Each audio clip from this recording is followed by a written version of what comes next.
Da, s to trditvijo se strinjam, vendar v šoli sem časovno omejen, na primer pri matematiki. Če mi učitelj da določene naloge, imam za to čas samo 45 minut.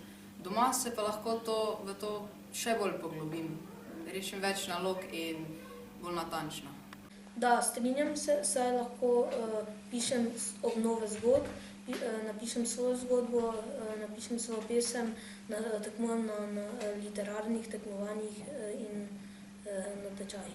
S to trditvijo se strinjam, saj nam pri pouku učitelji dajejo dovolj nalog, pri katerih smo lahko ustvarjalni. Da, zdi se mi, da smo v šoli dovolj ustvarjalni, ampak doma v prostem času tudi rada pletem zapestnice. Misliva, da si v šoli lahko ustvarjalen, vendar le do neke meje. Torej, omejeni smo s časom in pa tudi z predmeti, kateri so na urniku. In tudi šolski sistem, ki je prilagojen temu, da se učencem poda neko osnovno znanje, v katerem pa se lahko ustvarja le do neke mere in si lahko kreativen, bolj pa si lahko doma, kjer se lahko res pustiš in delaš to, kar paše tebi in se ne rabiš prilagajati nikomur razen sebi.